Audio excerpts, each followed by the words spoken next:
All right, we're back. We're back to working on the 1971 C10 in Spanish gold. Today we're going to cover how to rejuvenate or revitalize old paint. It's a single stage paint, and if you got an old car or truck and you're kind of curious what to do and you don't want to mess it up, well, there's always a chance you mess it up. But I'll show you what I do, what's worked well, and what didn't. But let's take a quick gander at the old truck and what we're going to polish side of the box here. Let's go through some of the things we have first. Some things you might need, you might not need, you decide. Rubbing compound.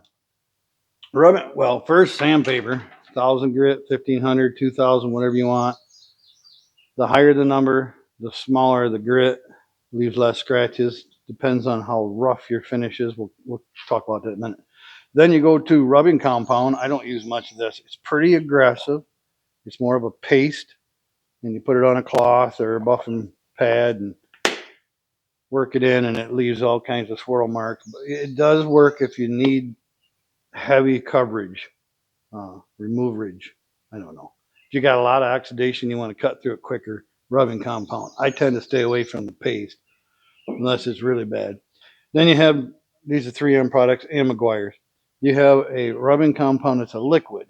I like that. It's not as aggressive, although it's pretty strong. Now we get into, I use McGuire's stuff. The McGuire's mirror glaze. And it shows you the level of cut, or how aggressive it is, or how large the grit is inside the liquid. This is for a buffing wheel. This is a medium. So after I get done using like my rubbing compound, well, sand it down, we'll talk about that. Rubbing compound, I then go to like a medium grit. You can pick any level you want. If you bought each of these, and this stuff's not cheap, you'd have like 8 or 10 products, and then you'd need 8 or 10 wheels, plus the rubbing compound wheel. You're only going to use it once or twice. That stuff's going to sit around for years. I only buff out of my old single stage truck paint maybe every 6 or 7 years. So I try to get by with a wheel or two. I will mention though, the McGuire's has this plastic. I mean, it's soft, but trust me, it's brittle. If I drop this on the concrete, it will break the bottom out and you'll have $25 worth of product on the ground. Ask me how I know. It's quite irritating, but it's good stuff. Then we get into like a cleaner wax. This stuff usually comes when you're done getting it pretty shiny. This stuff is comes with this little pad, and it's a paste, but it's not super gritty. You might want to use that next. Then you go to a quick wax or a regular wax. Again, an old bottle from McGuire's, very brittle. I've dropped these before. It looks like the Ultimate Wax plastic's a little better, but I would still bet that breaks. So be careful with it. I'll take you around to the side and we'll start showing you how I revitalize my paint. I'll get you over here next to the truck box. This is a video that I probably should have done a long time ago. This is something that people are curious about, and there's not a ton of videos on it for the average guy. Yeah, that's got you in there pretty good. So what I've got is, this truck was parked in the weeds somewhere for years. The guy before me is the one that pulled it out, so I didn't actually see that part happen. I would have loved to video it. But it had, and I think I've mentioned this, a vine growing on it, and it has like, I don't know, fingers on it. And that stuff just etches right in the paint. It's miserable to get off. So this has only been washed. Didn't really do much else to it. Just, it's been washed a long time ago. Then it's been in the shop for a year or two, and it's got, you can hear it. Not real smooth up here where it lays on this edge. And that could be sun beaten and other dirt and debris. But if you hear, then you go down the side, it's a lot smoother. So if we're going to wet sand this, and I think it needs a little bit. If the truck was all like this, I probably wouldn't bother. But I think it's going to need a little wet sanding. So let's do some of that. 1,000 grit, a little bit more aggressive. Maybe you want to start with 1,500 or 2,000. I'm using Windex, it doesn't matter. Some kind of liquid. Soapy water works really good. But you want to just take this, now I'm using bare hand, I know, and just ever so lightly, like I might have to wet my hand. Just get this to slide around on here. That's all you want. I'm not even wet down the panel a little bit. You just want it to slide ever so nicely. And just, I'm going to double that back so I got a little something. It shouldn't, because now I got sharp edges. But we're going to go really easy. We're just going to go over this and knock them little bumps and debris or whatever's still on there. Wax and grease remover is a good idea. But that's it. That's all I'm doing. You just seen it. I'm basically done with that part. Now I got a little something here, stain or something. I don't know. Maybe it's a scuff. I might run over that again. Super light, really light. Go over that a few times. See it's fading out. So that's enough for now. You don't want to do most of your work with sandpaper. Don't focus on one spot. If the stain or whatever doesn't come out, well, that's the patina you might be left with. If you keep rubbing and sanding on it, you'll get the marks out right down to the primer. So again, just here's a little rust spot. Can you see that? Almost out of your view. Oh, that was my fuel tank turning a little bit. Like here's a little rust running down. Now some people think that's cool. Not my thing. So we're just going to go on that really light. Get that rust off of there. Now it doesn't look like that's about as much as I want to rub on it, and it didn't come out. So we might just keep leaving that. There's a bump right there. Maybe hit it one more time, maybe just on the rust a touch. And I got most of it. See? Now that's probably enough sanding for this truck. Nice and easy. What else we got here? A couple little marks. Whoop. Again, that darn thing wants to slip out of my hand. Just go, you can see the drip of the dirt, whatever's in there coming out. Got a little spot right there. That's probably enough sanding. What else we got? Oh, we got a couple spots over here. I'm getting excited. Come over here. Can you see those? I don't know if you can see those. Right down next to that trim. Some kind of staining, like a couple little spots. Let's just see if that'll come out of there. Again, light, easy. Let's go across here a few times. Oh yeah, that's taking it out. Fading it right out. Hit this one a few times. A little bit of something there below my cloth. Super light. Just kind of like you're buffing something. Go easy on it. Again, don't have to get it all out with the sandpaper. Just take the majority of it out. That's all the sanding I'm going to do. Didn't take much. All right, I'm done. No more sanding for me. I don't want to go through my paint. Now, I think there's a lot of paint on this particular vehicle. It's a repaint back in the 70s or 80s or something, so it's got quite a bit of paint. You can still see there's a stripe right there. I might hit that with a sandpaper again. I don't know. Looks like most of that's the start of rust dripping down on the paint from the top. I don't know where that one came from. Maybe up something up there earlier. Yeah, why not? Let's go a little more. See, I'm getting some paint on my cloth. So realize you're taking paint off. Just try and take as little as possible to get that shine back. Hit that a little bit. Go back and forth with it. Play with it a little bit. Yours. That's enough. I had this stripe right here. Hit that just a little bit. All right, that's it. I'm done. Not doing it no more. Plenty of other steps left. I didn't mention to you earlier that I loaded up my buffing wheel with compound prior to turning on the camera. What I mean by loading it up is you get your foam wheel. That's what I got. You can pick what you want. There's wool. There's different things, but I like the foam. The foam wheel, you get it wet, put some compound on there, let it soak in a little bit, kind of get this loaded. The stuff's too expensive for me to just squirt everywhere all over the floor and then hit it with a buffer and it sling all over the walls. So I paid for it and then I got a mess. So let's move back to the back of the truck. I want to start back there. And we can, I don't know if we'll get a chance to change products today. I'm just going to give you an idea how to do this. And you can have fun with it yourself. I'm not the only one that can have fun. I've been saving this job a long time. Kept saying I'm going to do it later. Yep. Well, now's later. Again, loading the wheel, try to sling as little as possible. Put on old clothes because you're going to get it on you. It should come off, but rub it in a little bit. Make sure your wheel's not going to sling it. Now this particular buffer, I should get a new one. This is a sander polisher, and it's a lot more sander than it is polisher. And it's because it just spins so. I mean, that's the lowest speed it's got. So I just, you might laugh because I'm going to just dab at it. And I know I need a slower wheel. Maybe someday. Now you see, I got this pretty wet. I don't want it getting dry. It smears. It creates messy spots. So I keep it wet.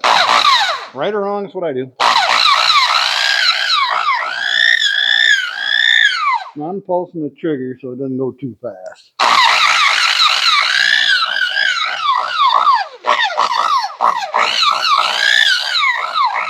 As it dries out, I can go a little quicker.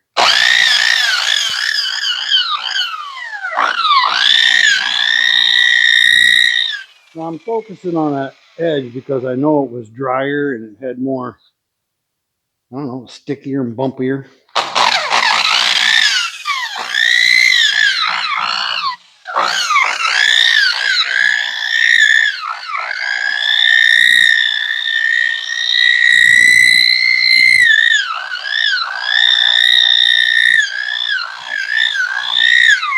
Keep moving, whatever you do, keep moving. You really want your paint getting hot.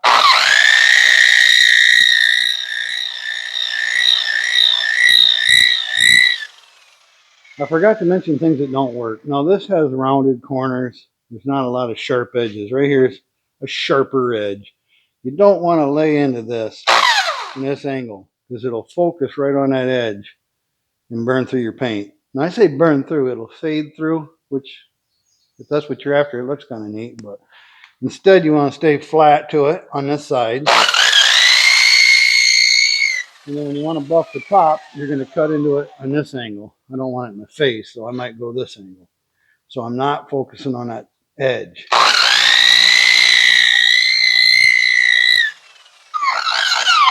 Let's give it a quick minute of buffing, and then we'll wipe her down.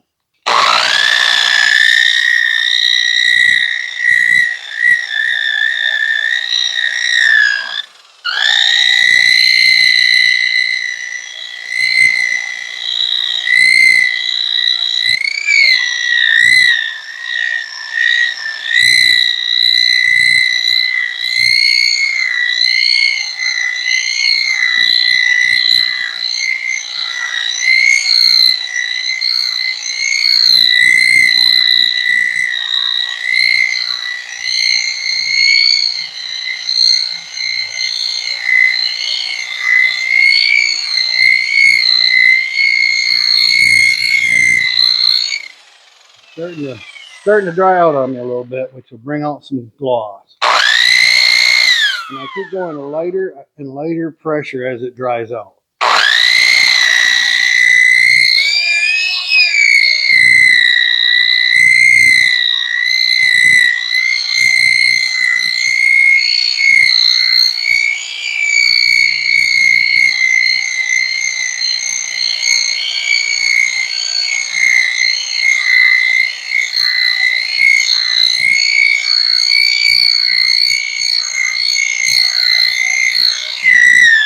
All right.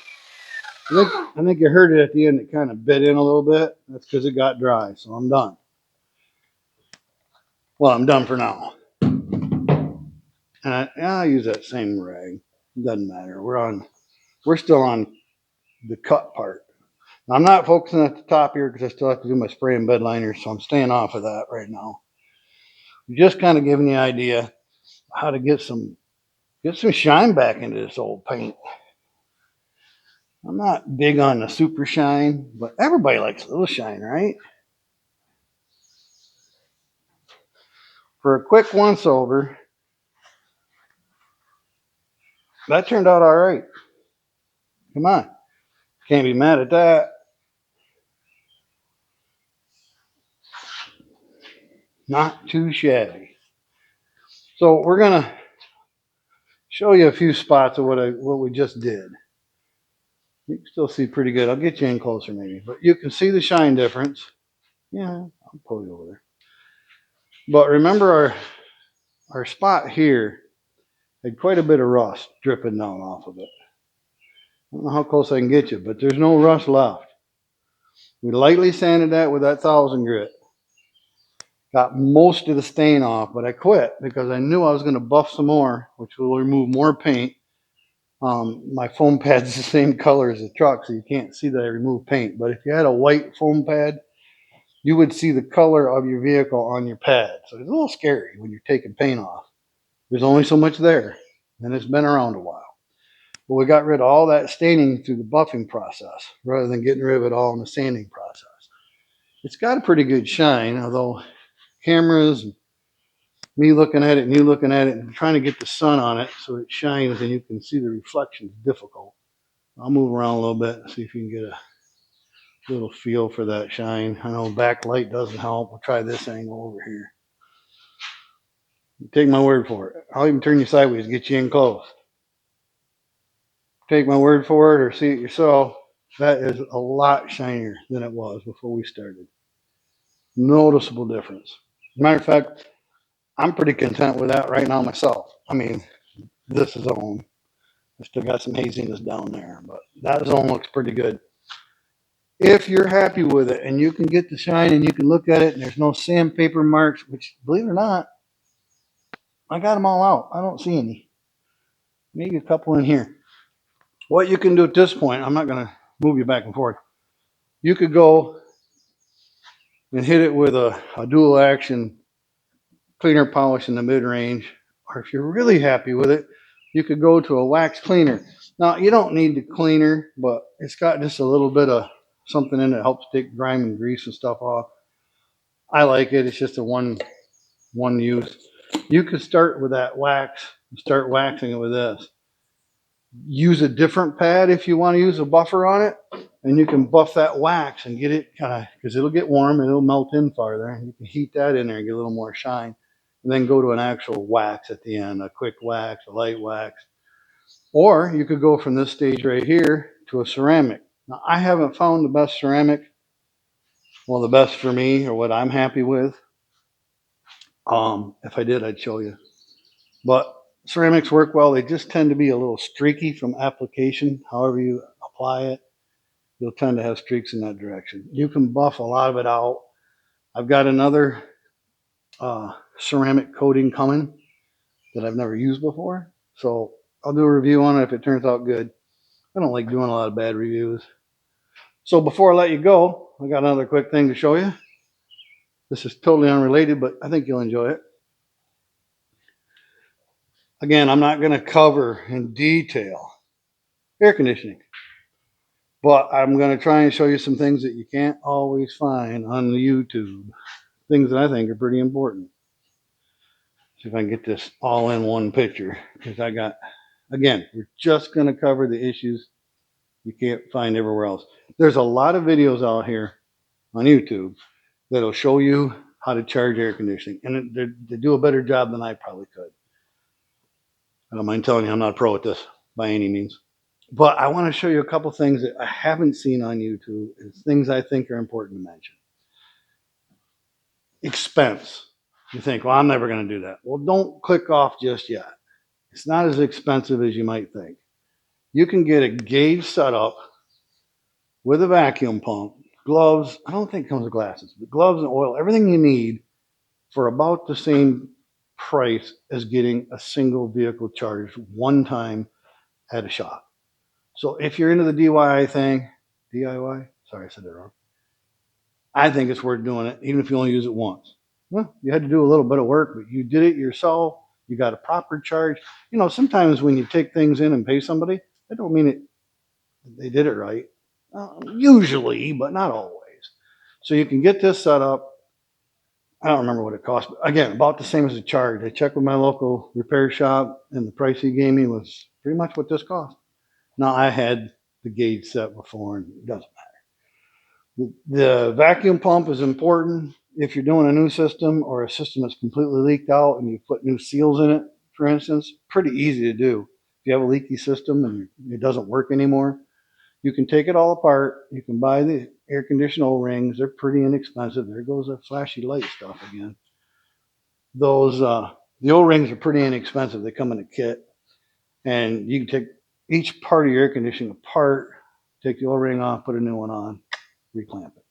Not super tight, just nice and snug. What I want to cover with you is this particular system.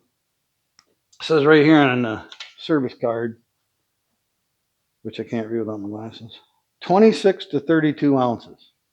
Now, maybe your car doesn't have the plate on anymore to tell you how many ounces to put in it. That can happen. Or you get something like this system that gives you a variance. 6 ounces is quite a bit on air conditioning. It can make a really cold or not so cold difference. But it's because they didn't know how long my lines were going to be. If I put the compressor on this side of the vehicle, I'd use longer lines than what I put on that side. I use shorter lines. So when you're looking at the 26, I can't remember now. I took 28 to 32 ounces. I'll give my glasses. Air on the side of 26 ounces. But more importantly, and I'll shut up about all this, this is the part you don't want to know. I use this all the time. This is a secondary double check. I'm doing this so you can like copy it or paste it or put it on your computer or something. I don't know where I got it. But what this is doing for me is telling me exactly what the proper amount for the system would be. I'm going to go off the 26. That's why I have 2 cans here. They're actually 20 or 13 ounces, which is uncommon. Most of them are 12. But the ambient temperature in the shop today is about 65 degrees. I'm going to do my glasses. Wherever I put them, I got some right here. It's 65 degrees. And I believe it's 25 to 35 pounds. 25 to 35 pounds on the low side. That'd be the blue side. And 135 to 155 on the high side. So you can pick your ambient temperature. You know about where your pressures are going to be. Go off the vehicle first. If the plate's not there, you can guess that the system, most systems use 24 or more. But get you 2 or 3 cans of refrigerant. I know it's gotten very expensive. It used to be, I don't know, $6 a can. Now it's like $16 a can.